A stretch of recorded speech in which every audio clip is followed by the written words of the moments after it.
Can you name a single social issue that you think is probably not related to education? Can you throw one out? This is just a little perspective building. You say obesity. There is a link between education and obesity. You say corrections, right? Being in jail. We all know this, right? Domestic abuse, there's a link. Hunger, there's a link. Poverty, there's a link. We think education, higher education specifically, is the answer.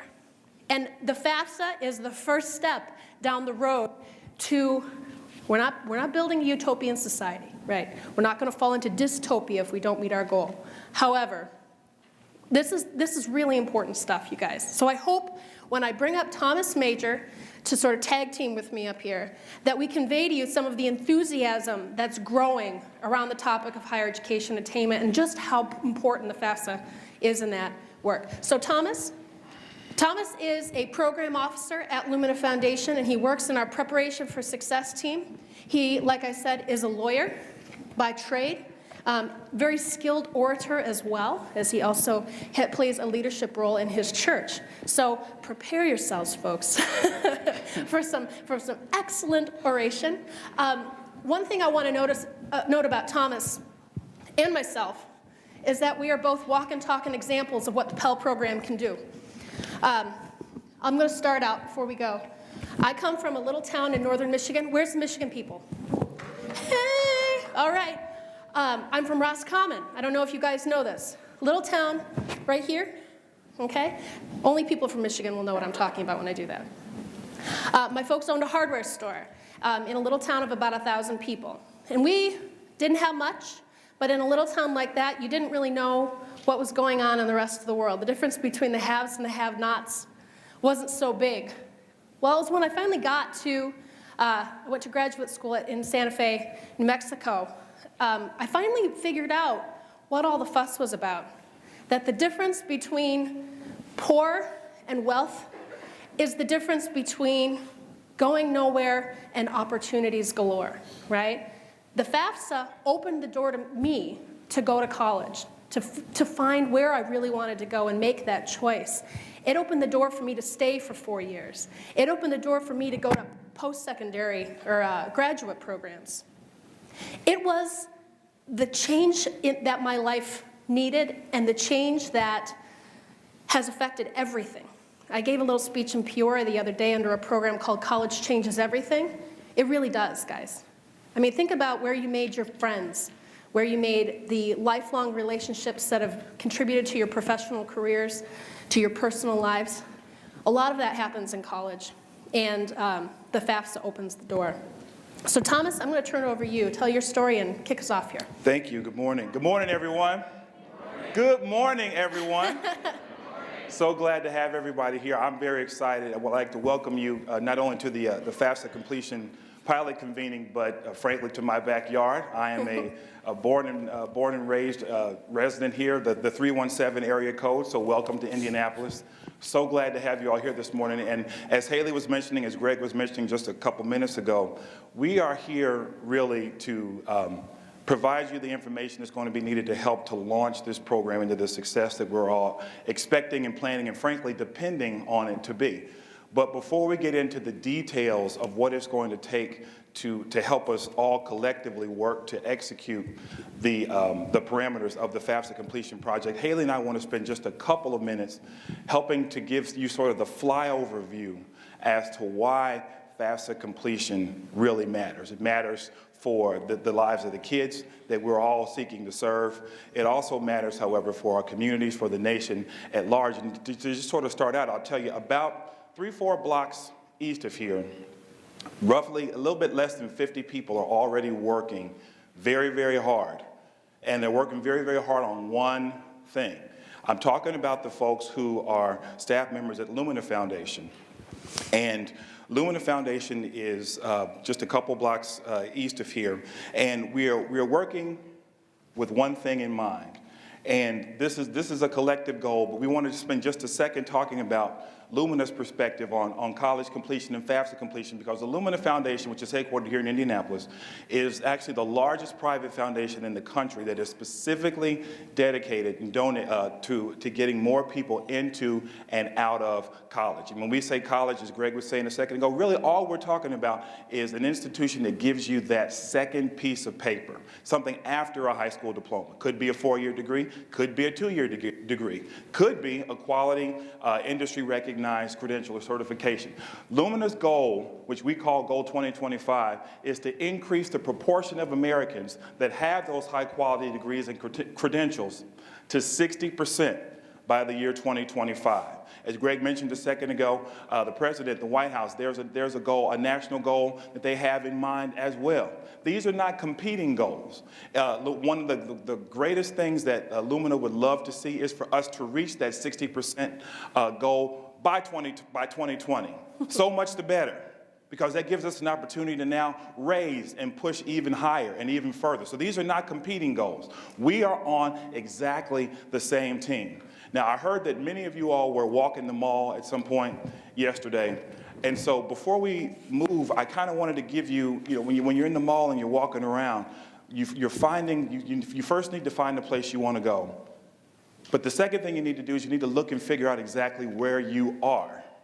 So let me give you the "you are here" dot before we move from this slide, because it's really, what does it mean when we talk about a 60% attainment goal by 2025? Well, what it means is that roughly the United States of America is producing about, we've got about 38% of our population is currently holding the types of degrees that we're talking about, which means that between now and, from Lumina's perspective, 2025, we're looking at 23 million more college graduates than we're currently on pace to produce. 23 million more. These aren't just pieces of paper. These are lives. These are voters. These are taxpayers. These are healthy people. These are people who are able to contribute constructively to the continuation of American democracy. And right now, we're at a pace that has been the same for roughly the same 40 years. So we've been at this 38% threshold for roughly the same 40. I will be 40 years old in December. 40 years ago, I was 9, 10 inches long, weighed somewhere around 11 or 12 pounds, believe it or not. I'm now 77 inches long and 250 pounds heavier than that. I've changed in 40 years.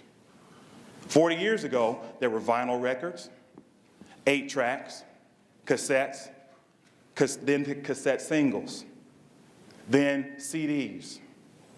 Now, MP3s, MP4s, and they tell me that you can even put music in clouds now. And so the world around me has also changed.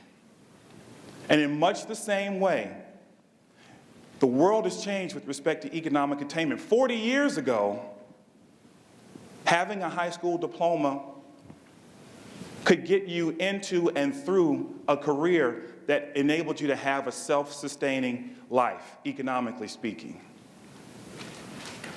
The world, however, has changed. The game has changed. And as a result, it's important for us to realize that we've got to raise our game, because there was once a time when the United States led the world in college attainment. But as you'll hear in a moment, we've slipped down into the middle teens internationally. And so Goal 2025, the goal of college, higher college attainment, whatever you want to call it, is all about building and sustaining the foundation for continuing success as a country. Technologically speaking, in terms of the way that we defend and protect our country. Economically speaking, higher attainment affects us all. And so that's really what Goal 2025 is all about. What does the FAFSA do? We know that FAFSA is one step in a journey of thousands of steps, okay? Because getting to and through college is not just about filling out a form. You need to have the right mindset. You need to have the right support systems. But we can say definitively, it is one of the most important steps that you can take. Why? because it opens up the door for financial barriers to be gone, okay? Right now, the top Pell level is $5,500. Do you guys know how much college costs? Throw out a number. All right, well, I didn't hear any, heard a lot of moo. The average cost is somewhere in the high teens when you factor in all of the room and board. Average tuition at a state college, four-year college, is about $9,000, okay? This is a big chunk of that. It also opens up your eligibility for state financial aid. We're going to run a little scenario later on. It opens up your eligibility for institutional aid. And you know right now, loans are, you know, the big boogeyman out there. We just passed $1 trillion of student loan debt. 1 in 5 families has, 2 in 5 families, I think, I just read, has student loan debt.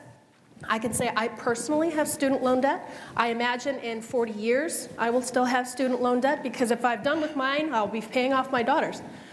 So one thing about federal student loan debt, though, okay, if it's the right amount, you get it for 3.4% interest, which is unbelievably low relative to what you'd pay on a credit card, God forbid, and what you'd go for a private loan, okay? A little student loan debt is not bad. So here's the proviso, right? What we're going to show you a little later on is sort of the scope of attainment. How many people started and didn't finish? That's the kicker, all right? If you finish college, you've got a great chance of paying back your loan and making the money you need to sustain your family. If you start college, take out loan debt, and drop out, it's not a good situation, okay?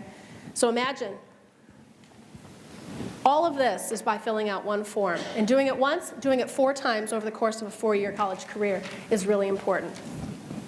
So, what's the American dream, guys? Call it out. What are some components of the American dream when you think about it? Owning a house? Owning a car? What'd you say? Getting a job? Right? We think that we live in this land of opportunity. We do, but more and more, opportunity is defined by what you're bringing to the table. And what you're bringing to the table most often is a college credential, because it's not necessary. This idea, I think, is maybe lurking in the back of your heads. There are a lot of people out there who don't have a college degree who are doing just fine. Hey, look at Mark Zuckerberg. Look at Bill Gates, one of the funders of this conference. All right? Let me tell you, statistically, they do not exist, right? They are so much an anomaly that using these guys as an example just defeats the whole point. They're very talented guys. But you know what? They both started college. They both kicked off their projects when they were in college. All right? So we just want to point out that having that college degree is one of those uber important things that can get your foot in the door. Another component of the American dream, and this is one that I feel really strongly about, children having a better life than their parents. I think back to my grandparents, my great-grandparents, who I never had the privilege of meeting. They were scheduled to come over to the United States from Scotland on the Titanic. This worked out really well for us that they missed the boat. All right, so hooray for that. My grandfather was one of the most important people in my life. He died back in 2002.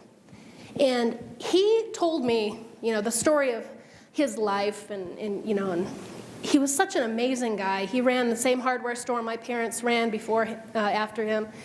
And the one thing that he always said he regretted was that he never got a chance to go to college. His brother Reuben did get a chance to go to college, and he dropped out. That was the thing that he told me. He said, I resented the hell out of that guy. Now, he might have had a chance to go to college had 1929 not come along.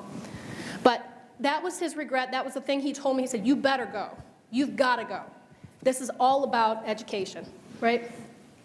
I've got a daughter. I sure hope that 18 years from now, she's in the midst of doing things that I can't even imagine.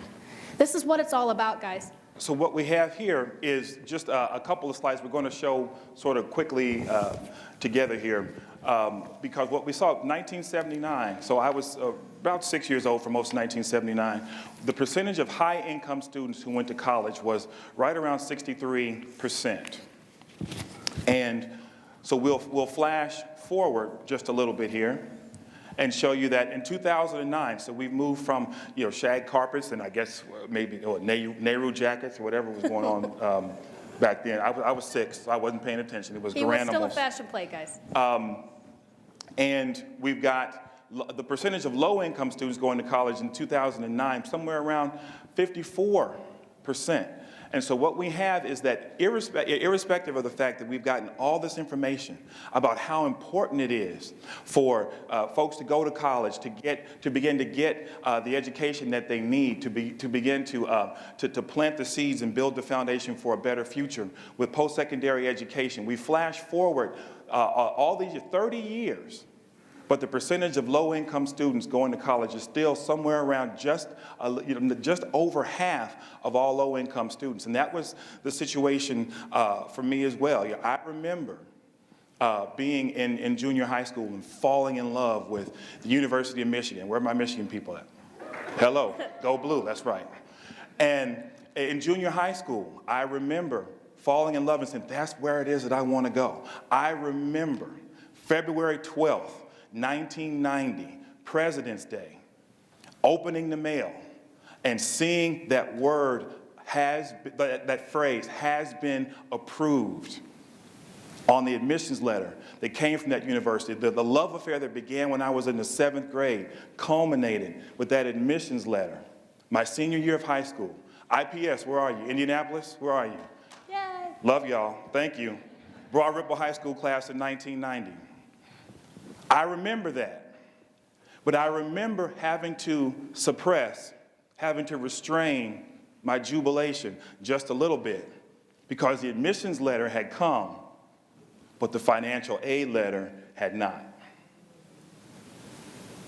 And so the wait continued, and it was a wait that was rewarded because I had taken this FAFSA path and completed it. They had the information that they needed for the Pell Grants that Haley was talking about, the state grants, the work study, all the other information that came that enabled me to take that excitement, that opportunity, and to actually grab a hold of it. And we see here for still far too many low-income students in this country, the opportunity to grab a hold of that letter and take it and cash it in as the first step of their opportunity hasn't happened yet.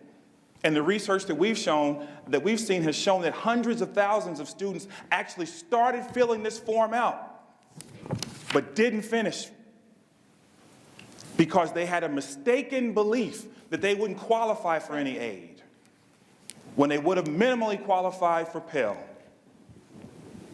Hundreds of thousands that didn't finish. And how many untold hundreds of thousands had the same mistaken belief and failed to even start? We get to 23 million one life at a time. And so just like the FAFSA form is important in and of itself as a global thing, it's important on a single person basis. Just like these numbers, 54%, the 46% who are not going to college, they're all extraordinarily important. Right. So this is one of those slides that I look at and it just blows my mind. And I've seen it 1,000 times, so I'm hoping your minds are blowing right now, okay? What this is charting is the difference between 1970 and 2010.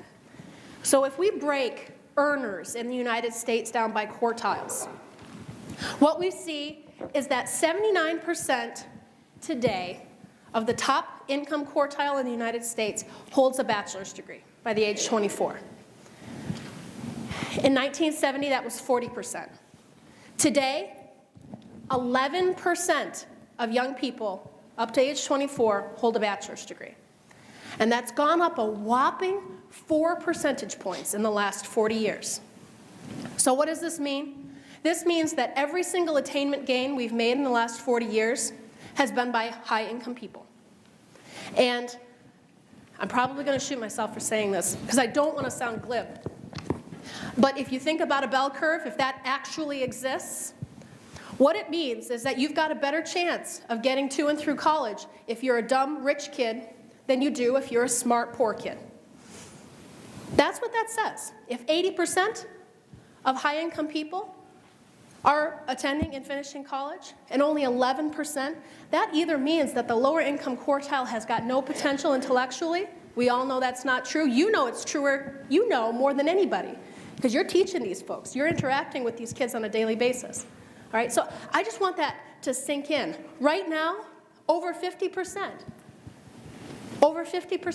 of our bachelor's degrees are held by the top 25 earners, top 25% earners in our country. This is not fair. It's not good, okay? Internationally, Thomas mentioned this earlier, and this is just a little perspective building, right? I think we were all kind of raised in the same system. You know, we've got age range in here, but we all believe a little bit in American exceptionalism, okay? I'm not going to deny American exceptionalism. There's a whole lot good about our country, a whole lot going on that's amazing. But when you look at the data, we have to admit that some of the stuff we've been proud of in the past, we're slipping a little bit, okay? One of the things that propelled our country towards the greatest income, the greatest wealth as a nation, the most power, the greatest influence, was our compulsory education system.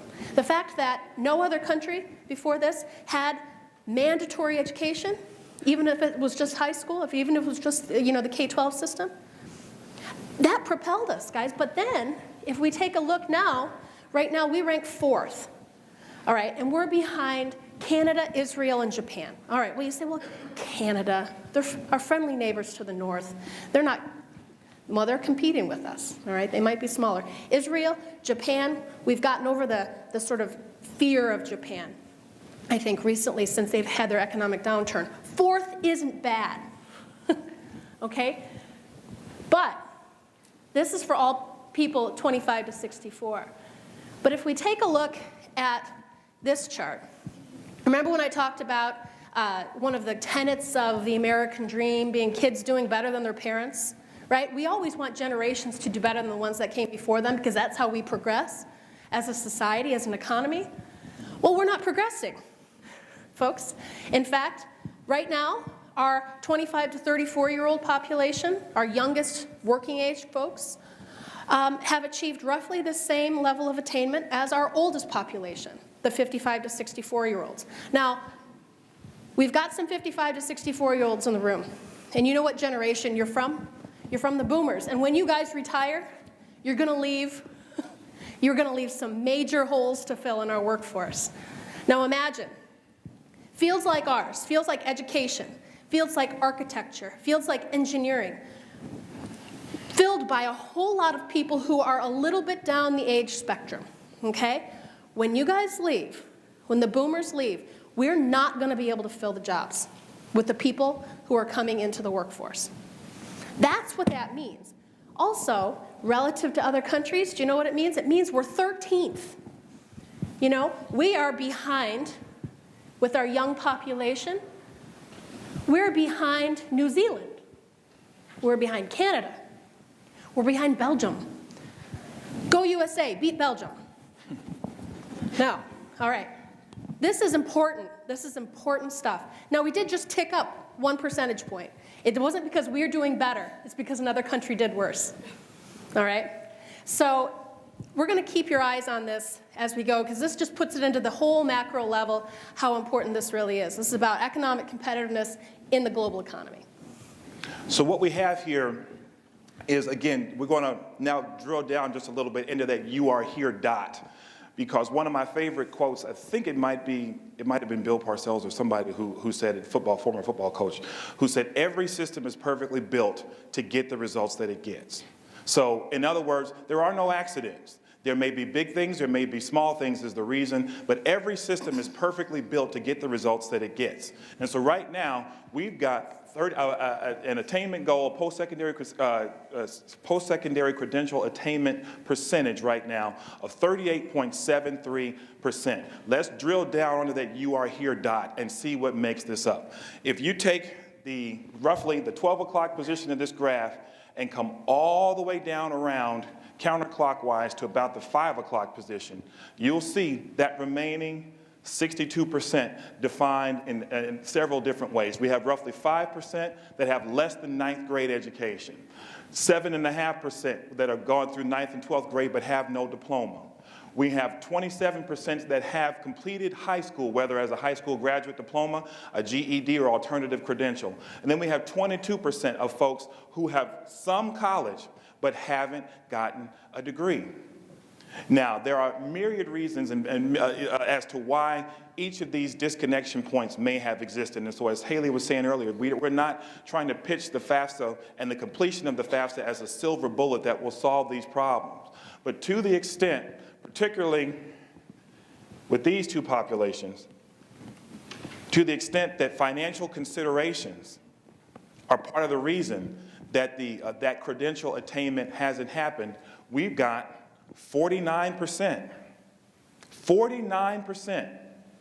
of the American educational situation resting in folks that haven't completed college. And so how many other people have the aspirations that I had, who may have the admissions letter that I had, but because of the sticker shock, because of the concerns about the ability to complete, they haven't gone ahead and taken that next step. It's a very important thing. Greg mentioned just a few minutes ago that there were 3 million jobs available.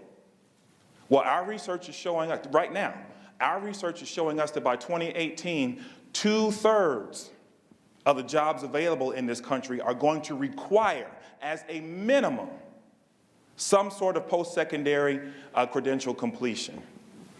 And so what we see is just potentially a precursor of what we will see unless we begin to make some changes to the system, the processes, the culture, as Greg was saying, culture being the standards, the norms, the expected behaviors.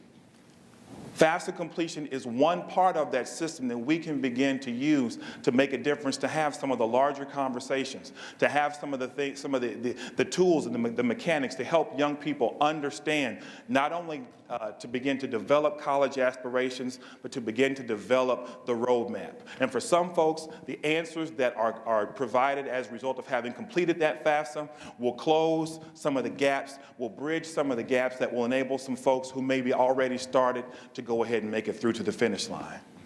Now, we picked 2 cities at random, absolutely no rhyme or reason, just to sort of show, because that 38% number, it's a national number. So we decided to drill down and just sort of show, completely randomly selected. In Spokane, Washington, same population, age 25 to 64, there's a 44.7% attainment rate there.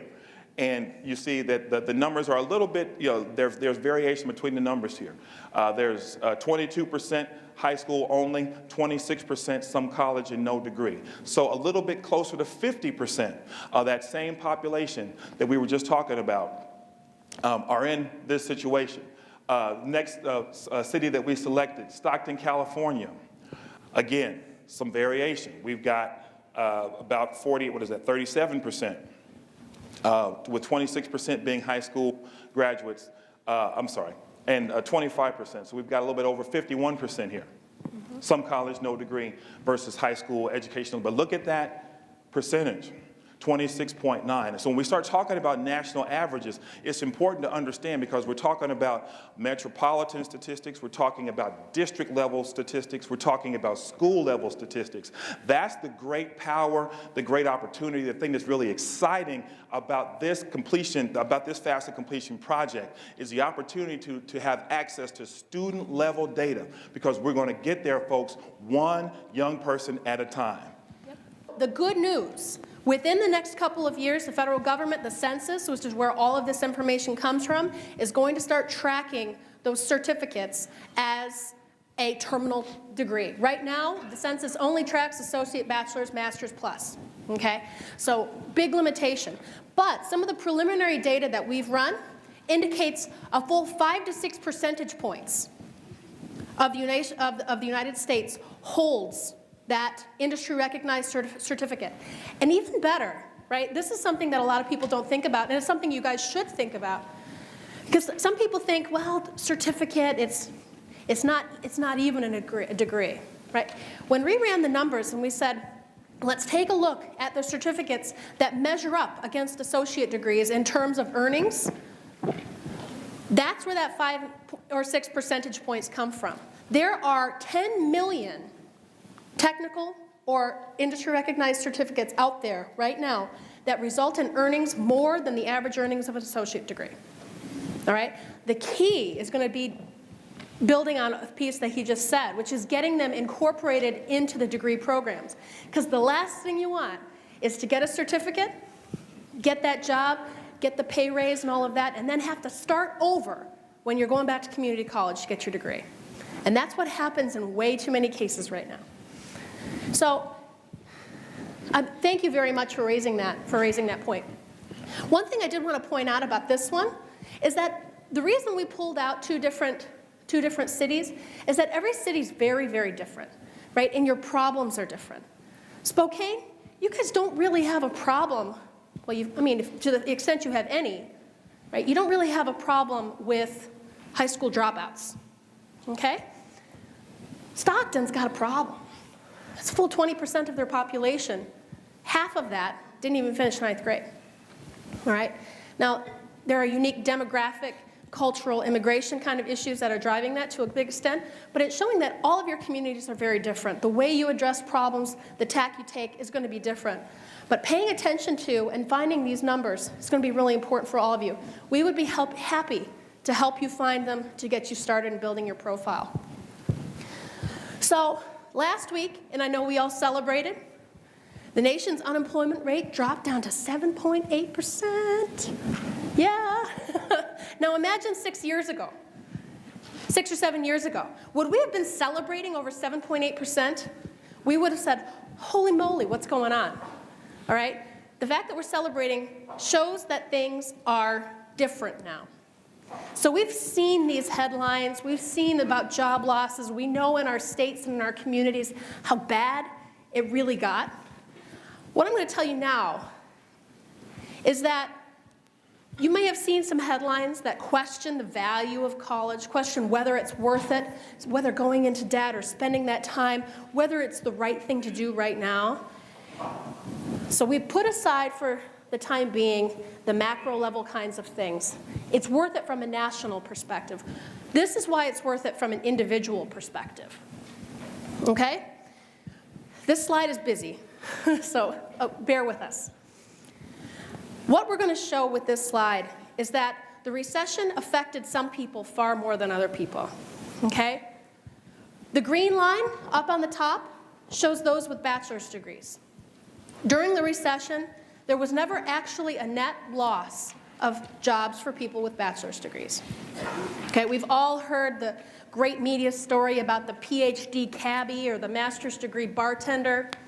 You know, again, statistical anomalies, right? We didn't actually have a net loss of those. And since the recession stopped and the recovery started, we've gained, for bachelor's degree holders, 2 million jobs. Okay? For those with associate degrees or some college, the red line in between, yeah, we took some losses in the midst of the recession. We lost about 1.75 million jobs. Since the recovery, in the last 2 years or so, we've gained them all back. You're basically back at level ground. But for the blue line, those are the people with high school or less. You lost more than 5 million jobs during the recession. And since the recession stopped and the recovery started, you lost even more. Things are different now. The jobs for folks without education are just not there anymore. So, and this is one of the correlation kind of things. If you want to tell a kid, you know, who's maybe thinking about dropping out or not going to college, I know kids are interested in money, right? This is where the rubber hits the road. One of the things we sort of like to point out, as early as 1992, you saw that the difference between somebody with just a high school diploma or less than high school and a master's degree, it was about double, okay? But even somebody with a master's degree wasn't making that much more, right? what we see now is that the increase between those with a lot of education, bachelor's degrees, master's degrees, and high school, less than high school, has exploded. Look at the tails on this chart. It's never been more worth it to have post-secondary education. This is where the rubber hits the road in your towns. Who did I pick? Prince George's County, where are you? Woo! Nice to meet you guys. All right, this is what's happening in Prince George's County. Some college and associate degrees, 44,000. Bachelor's degree, 58,000. Graduate professional degree, 70,000. Less than high school, 25,000. I mean, the difference is just amazing. And this is the correlation to that, poverty level. Okay, I picked Amarillo, Texas. You see, those with less than high school, 22% of your less than high school population in Amarillo, you're over there in some, there you are. 22%, so almost a quarter of your people without less than a high school degree live in poverty. 14.2% of your high school grads, 9% of your some college or associates, 4.3% of your bachelor's plus. All right, now, without getting into this too much, right? What do you know about your kids, right? Even though your population, your adult population spreads out like this, kids are adversely affected by this most of all, okay? Because poverty is directly related to family size and all of that. We're actually seeing a time when 40–50% of our kids are living in poverty because low-income folks statistically have more children, all right? Finally, this is directly correlated to unemployment and labor force participation. You see in Memphis, you're somewhere. Okay, 42.7% of your less than high school population isn't even participating in the labor force. Isn't even participating, right? Unemployment's a funny figure because it's a division of those who are looking for jobs, can't find them, by those in the labor force. When you drop out of the labor force, you drop out of the calculation. So when you take a look, that almost half of this population is not even participating, that's a really bad sign. That means our unemployment rate, even though it's 7.8%, is artificially low, okay? But when you get down into your bachelor's plus, you see unemployment is quite low, back to where our normal was 7 or 8 years ago. And your labor force participation rate is also low. And that's actually a reasonable figure, taking out folks who've had children or taking sabbaticals, that kind of thing.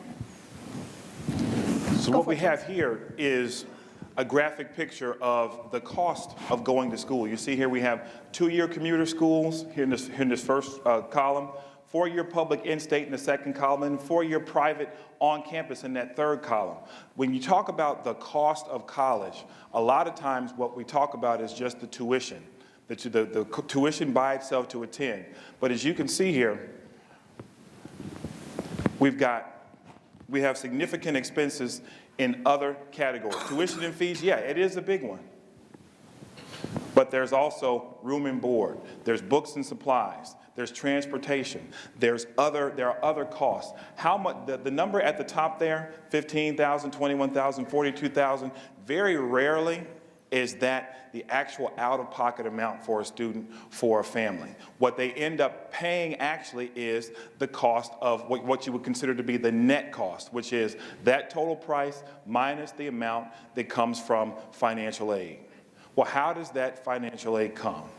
It comes from the completion of the FAFSA. So minus the FAFSA, that number at the top actually is the amount that the student is expected to pay. And so this is just a graphic representation of the fact that based on the average estimated undergraduate budget, there's a pretty significant amount the students would be able to save from their out-of-pocket expenses. The university that I just told you I love so much, I believe I saw in the Free Press, the out-of-state tuition is now somewhere in the neighborhood of $37,000 a year. That might have been as much as I had to pay as an out-of-state student 20 years ago when I got there.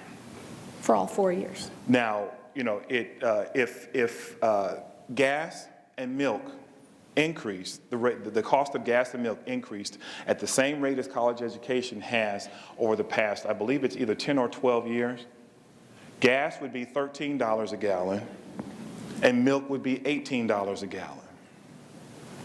So we look at these costs and these average estimated undergraduate budgets, and we see, again, just another graphic representation of the fact that filling out this form makes a real difference. Sometimes it's the difference between the amount of resources you have left over. Sometimes it makes a difference between whether you actually even begin this journey or not. So in Indiana, we have this great tool called College Cost Calculator. Folks from IPS in Shelbyville, if you have not yet looked at this, go for it, okay? So this is just a scenario. We've got a family of 4, married, student income, nothing. Their parents didn't want them to work. Family makes $40,000 a year. They have $5,000 in savings, $25,000 in investments. According to the calculation that goes on, they have an expected family contribution of about $1,200. Now, they fill out their FAFSA. What do they get? They want to go to IUPUI, which is just down the street. Tuition is about $9,600 a year. Federal Pell, they're eligible at an income of $40,000 for $4,400. They've got state aid of about $2,000. They've got institutional aid of about $1,000, and they can cap that off with a loan of about $2,000. What's their out-of-pocket cost? 0. That's the difference. That's the difference of filling out the form. So you may have this kind of tool in your states, but what we're trying to emphasize is that don't let sticker shock defer you, right? Don't let the things that you read in the papers about the rising costs of going to college, right? Don't let that scare you off. It costs way too much. You know, who's the guy from New York? Rent costs too damn much or something? College costs too damn much. But with the assistance of the federal government, institutions, states, it can be affordable, especially for low-income people. I wanted to come back to this slide because we started here, and I'd like to end somewhat where we started. What does the FAFSA do? We heard about the information that it makes available. But sometimes, folks, the thing is not the thing. The thing behind the thing is the thing. This sign is saying opportunity, next exit. The FAFSA form is extraordinarily important for all the reasons we've already discussed. But I want to make sure that we leave this portion of this as we get ready to transition into all of the direct information, the things that you all will be acting on. It's important to understand that it's not just an opportunity for these students to begin to get the information about how much college is actually going to cost them. The other opportunity that exists here is an opportunity for we grown folks in the room. The opportunity that we have to begin to work to use this information as part of a larger conversation. Greg alluded to it earlier, the college-going culture. There's an opportunity for us to leverage the infrastructure of the FAFSA form. That question that says, what colleges do you want us to send this information to, is an opportunity for a teacher, for a counselor, for an administrator to begin to say, okay, Johnny, where do you want to go to college? Because the FAFSA matters to us as a district, as a school, person to person, student to student, I now have the opportunity to approach you and ask you, where are you going to college? Where do you want to go? I have an opportunity as the grown person in the room to say, this is the opportunity you have to go after this. And not just, can I get you to agree with me as to why it's in your best interest to go, but let me begin to take the steps to identify for you, because, you know, I don't know what colleges I want to go to. Tell me about this one. Tell me about that one. Tell me about this one. Tell me about that one. And you begin to have a larger conversation. It doesn't matter how we get the ball rolling. It just matters that we get the ball rolling. It just matters that we begin to establish the momentum that these young people begin to see. That yes, college going is a choice, but we have to make it a choice that is something that's a slam dunk, is getting out of bed in the morning. Yes, I'm going somewhere after high school. And it all begins, it can begin simply by beginning to fill out a form. This opportunity, next exit, that's great. Anybody who drove here or has ever driven on the highway before knows and understands. This sign doesn't mean anything unless you have positioned yourself in the proper lane to take that next exit. Well, we hope over the course of the past 40 or 45 minutes or so, we begin to see that we've got to do our part to direct our young people into the lane that it takes, that they need to be in before they can access this exit. Life is a series of choices and consequences. The consequence of continuing on through, completing high school, and exiting into the workforce, or whatever it is, anything besides post-secondary education, is a choice that we as a nation can no longer afford to allow our children to make. And while they will always be able to make that choice, the opportunity that we have is an opportunity to help them understand how much in their best interest it is, how possible it is for them if they simply fill out the form. And along the way to filling out the form, we can help those who are already deciding to go to be even stronger in their resolve. But the thing we're really excited about is the fact that there are some who are on the fence, or some who've already convinced themselves that college is not for them. We got another bite at the apple to help them understand not only that it's helpful, but that it's possible, and here's how. And on a student-by-student basis, remember what I said, 23 million, one person at a time. Through your access to this data, you have the opportunity now, one student at a time, to have your finger on the pulse of where your young people are, where our young people are. And collectively, we can begin to tilt the field, to build the infrastructure that can make it more likely than not that a college-going culture, one with college-going standards, college-going norms, college-going behaviors, which include the completion of the FAFSA form, are the dominant culture in all the places where we work to serve these young people. The opportunity is not just theirs, it's ours. And so over the course of the next day and a half or so, we're going to give you the tools, and we're going to give you the information. We're going to give you, hopefully, the motivation to begin to figure out, as Haley was saying, how do we make this happen in our yard? How do we make sure that our kids complete this form and take the steps so that they position themselves into the lane needed to take the next exit, to take the opportunity?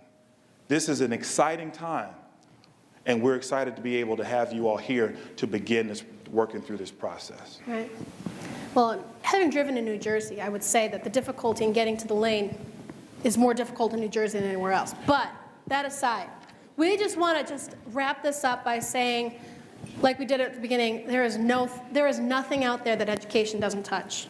You guys know this. That's probably why you went into the business itself, okay? What we're saying now, high school is not the finish line anymore. High school is the starting line. Post-secondary has got to be the next step in what we're thinking about. So we encourage you all to really, I know we dumped a lot on you just now. And sometimes we get talking a little fast because we really live this and because we're so excited about it. But we really encourage you to use the resources that you get today to understand, give this to your kids, give this to the teachers at home, the administrators at home, and start building that culture. Because college really does change everything.